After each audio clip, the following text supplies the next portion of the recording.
So we can start with some awareness of the process of breathing.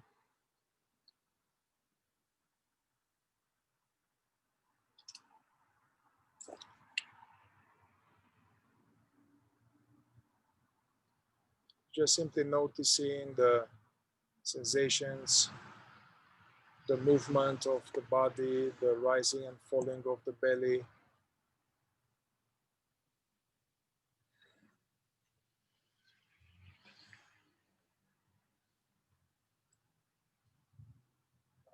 Ignoring thoughts, ignoring things to do, or things like the mind produces these suggestions. We see them, but not go into daydreaming, bringing awareness to the air coming in and out.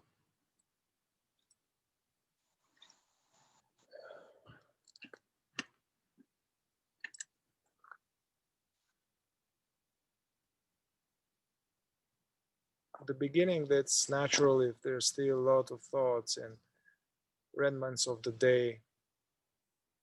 We don't try to stop those. The more we try to stop those, the more waves we stir. So that's why we put attention on something steady and stable, the in and out of the breath.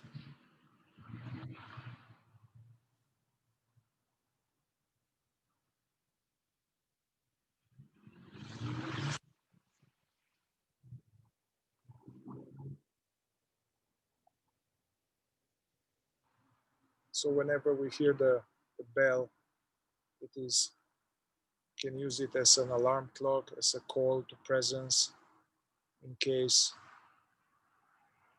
we are hijacked by some thoughts. We hear the bell, make sure to come back to the here and now.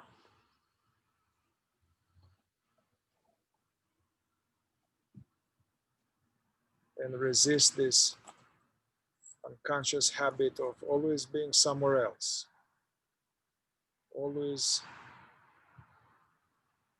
past, future images, and our life passes like that in this veiled absence.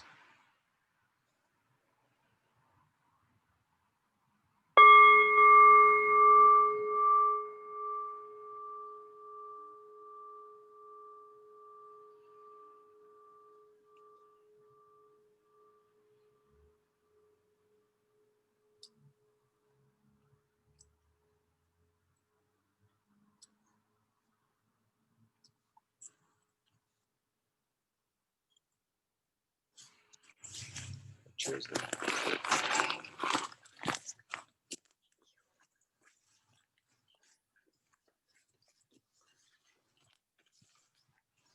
We can also now bring awareness to the body and notice the sensations of the contact area, the contact between the body and the chair or the floor.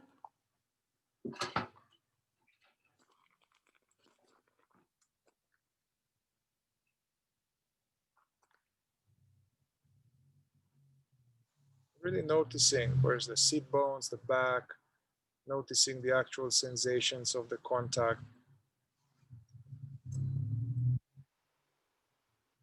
And allowing for the whole weight of the body to be really supported, allowing gravity.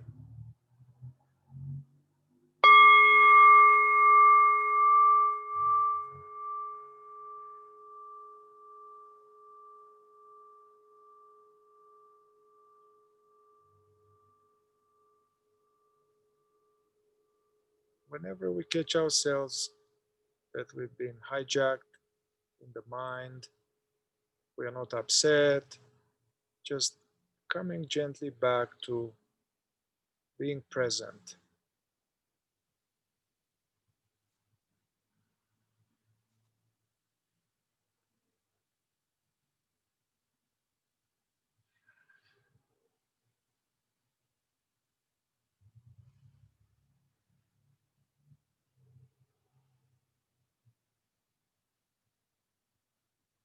being present to what is, being present to, now we can, instead of focusing just on one thing, we can kind of open the attention and, like a cat or like a hunter, relaxing, can just be aware of the totality of the now.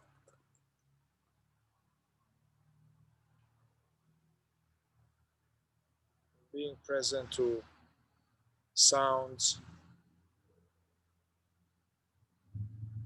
being present to the felt sense of the air on the skin, the breeze,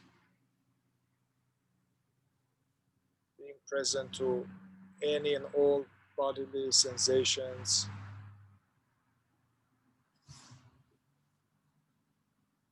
being present to whatever feelings or emotional energies are floating through the space here.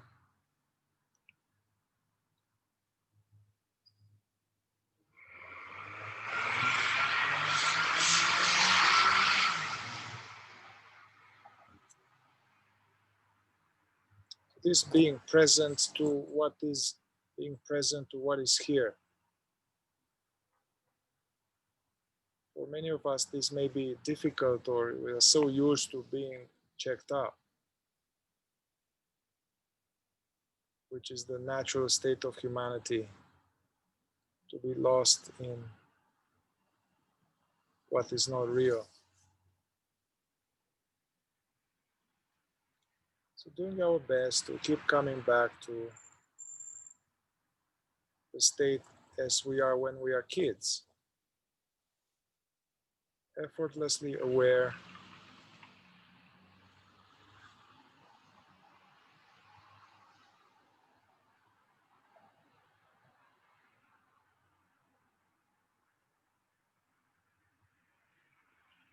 tuning into this, witnessing the phenomena, being conscious of phenomena, images, sensations, sounds, but without trying to change anything, without trying to get rid of any emotion we may have, without even trying to figure out anything, like a wordless awareing, without interfering with the show.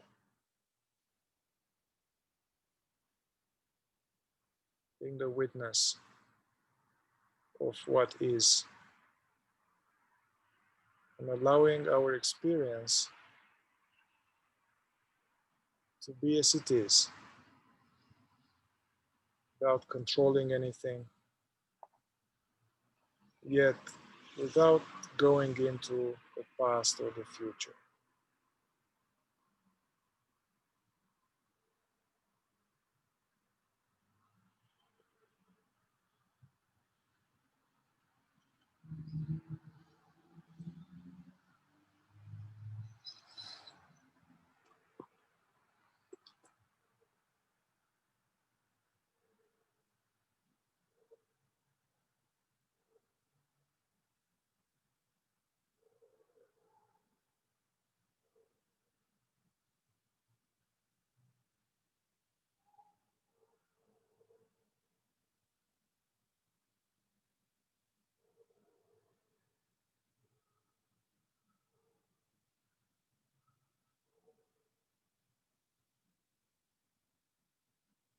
And we don't focus into anything in particular.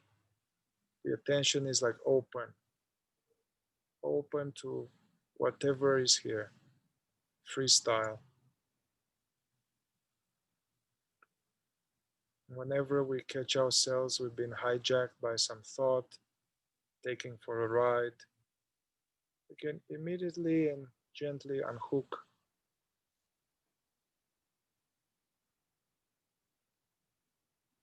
Our currency is attention.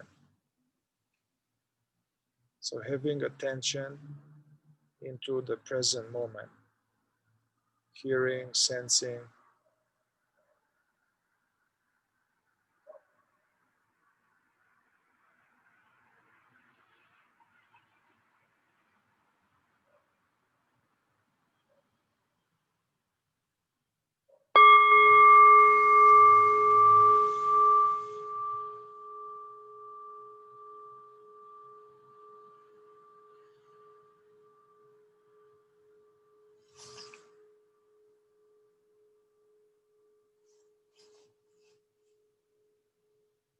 Also, if there is any sense of restlessness, agitation, stress, any tight sensation somewhere, any such things, those are not an obstacle to being conscious. We can simply contemplate those, the so-called agitation, restlessness, anxiety. Just remove the labels. We don't call it anything. Just notice the actual sensations in the body and let go trying to resist them. So we fully welcome our emotional body.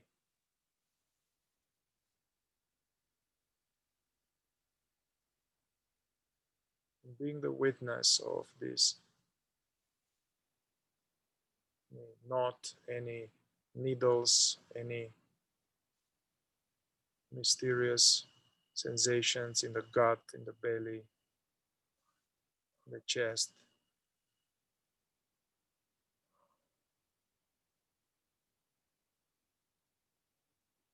Often we compound our dis-ease by trying to get rid of it. We double it.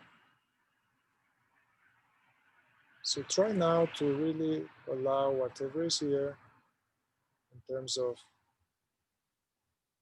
feelings in the body, or as a scientist observing, uninvolved, whatever feelings are present, noticing where they are.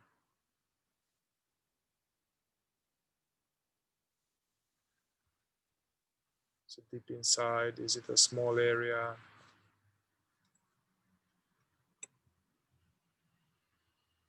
Without going into a story about it.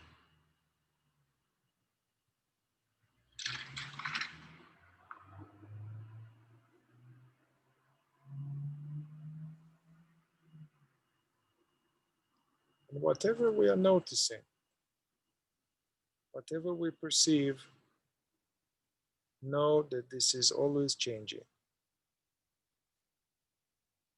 Right in front of our eyes. And whatever we perceive, it's not what we really are. What we are is that which is perceiving.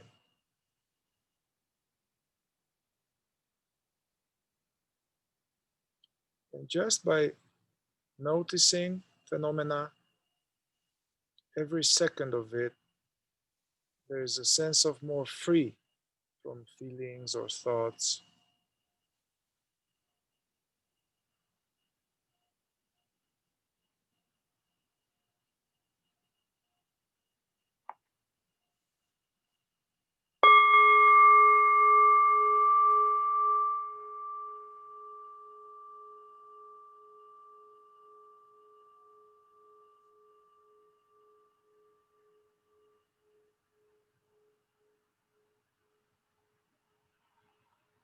In the state of unawareness, whereas most of us, there's this phenomena of being identified with one thing. So we say, I am sad, I am frustrated, I am lonely, I am anxious. So what's happening usually, there are some sensations in the body, and then those feel like those are me.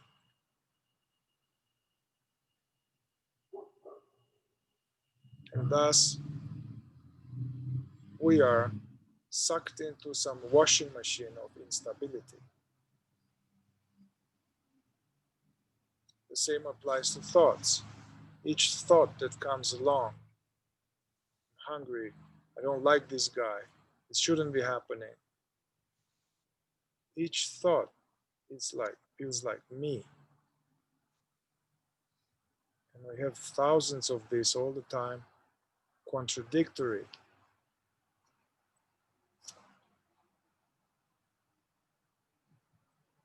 And this is suffering.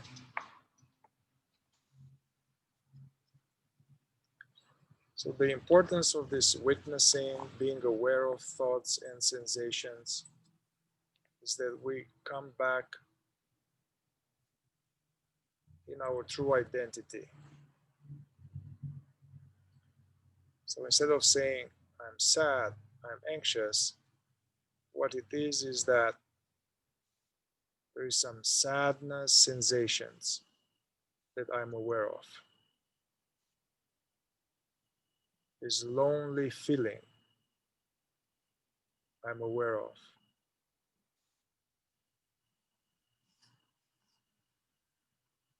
There are these thoughts that come to me, I'm aware of them.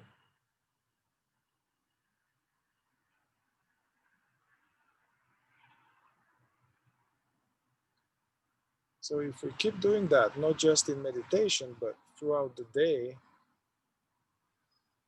gradually we regain a sense of inner stability and no longer being enslaved by every passing thought and feeling.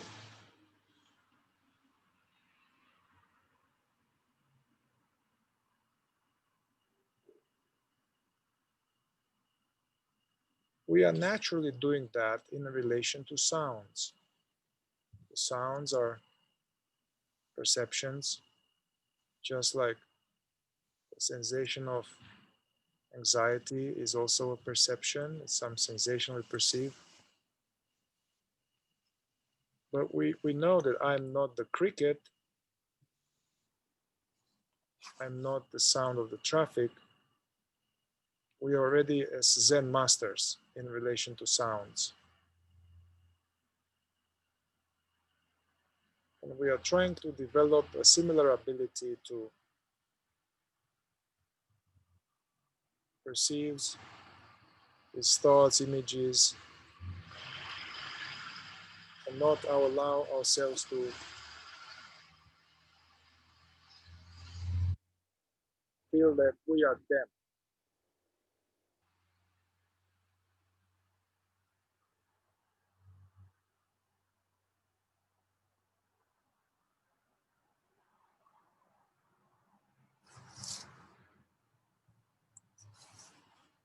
This is the first step without which nothing really goes on. To unglue ourselves, to not stick to this ever-changing panorama of sensations and thoughts.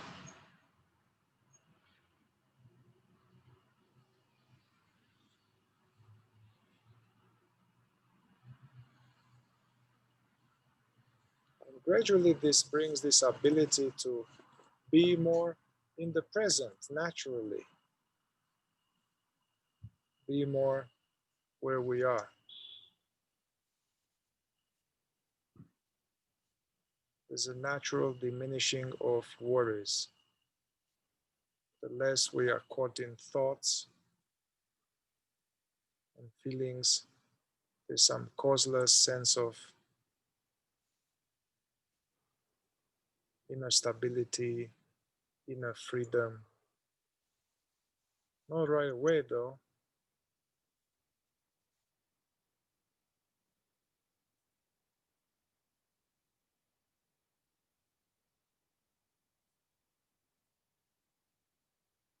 In other words, we de-identify our sense of self, this presence which is ever stable, we de-identify it from the merry-go-round. The merry-go-round is still happening. You know, things happen, there's a feeling, there's sadness, there's disappointment, there's frustration, but it's less trapping us in it.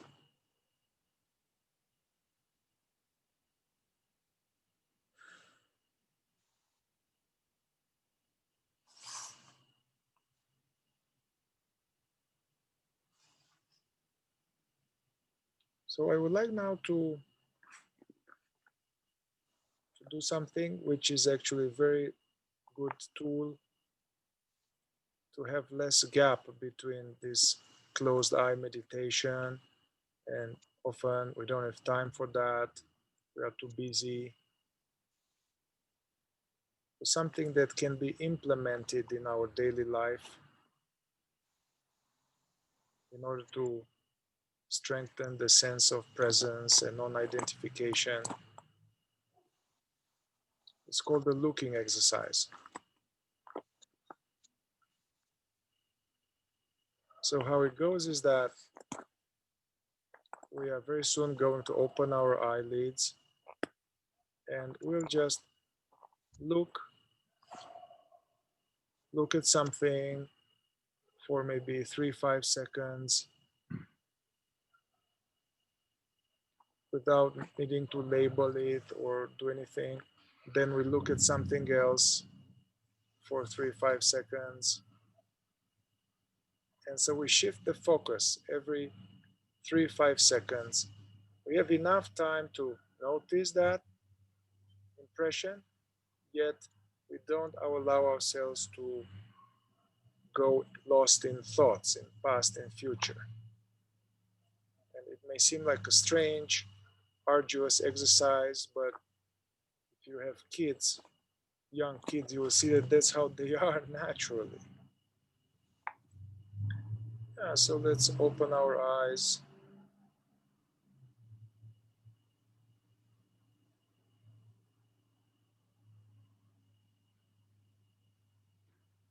Just see whatever, and remain conscious also of ourselves.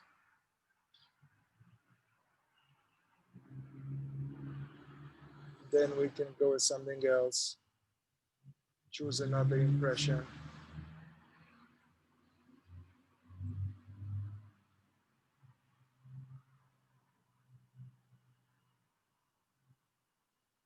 Then something else.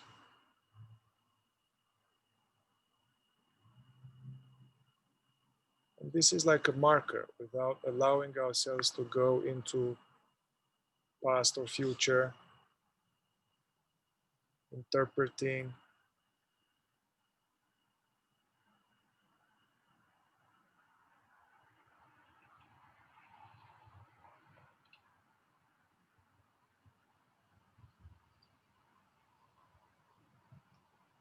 So notice how thoughts may come. Some of us, the mind is quiet. Some of us, maybe there is, oh man, this is hard, this bullshit. When is it going to end? I'm going crazy.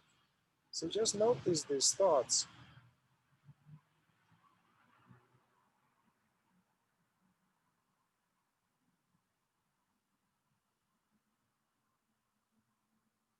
So somehow our attention is somehow divided.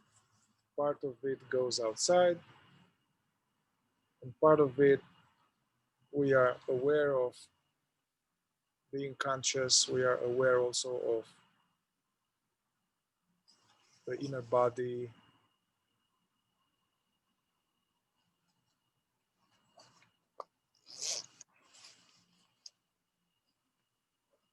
Don't stay too long with one impression, because usually we'll be like, you're like looking in emptiness, being somewhere else.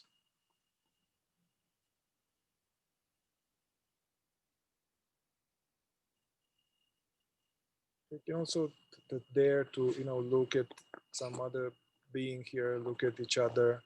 Don't need to make eye contact necessarily. Just look, while also being aware of yourself looking.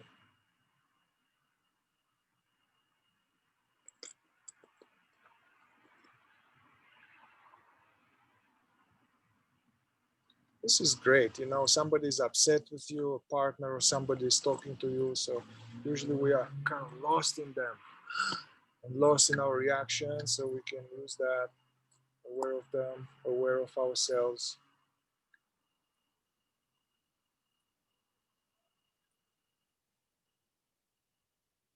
Like a conscious child.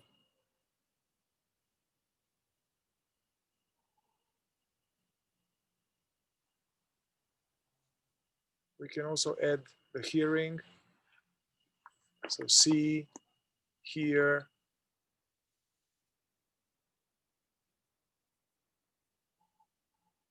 free from labels, free from memory, doing the best we can to be in the now.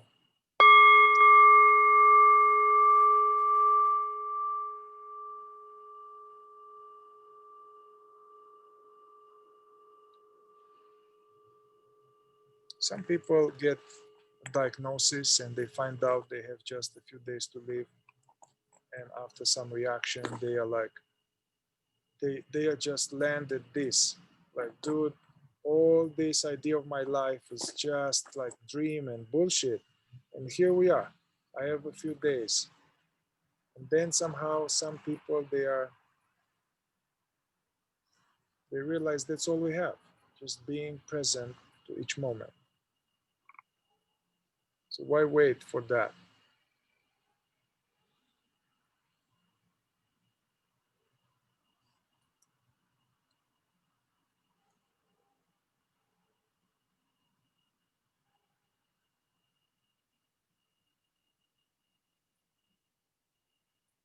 And now let's close eyes back again.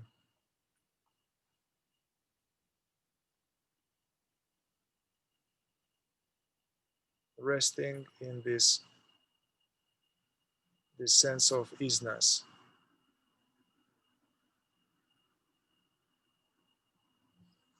Being present of our own wordless sense of existing.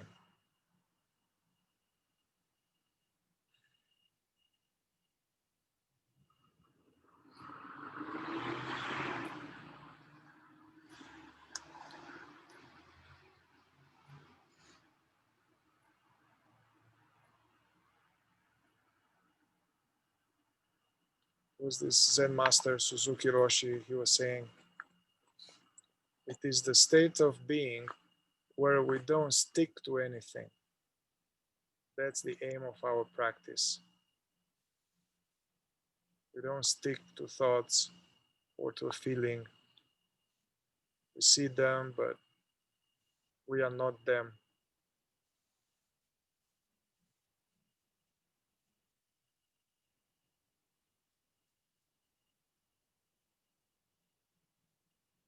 In some traditions, this was called taking refuge in the present moment, taking refuge in Buddha nature. The Christian early mystical tradition, this was like called the guarding of the mind or guarding of the heart. Although in Christianity they don't speak, at least the translations we got, they don't speak about mindfulness, awareness, witnessing. Even there, they would say about watch, eat, do not sleep, watchfulness, which refers to this practice of being present to the now.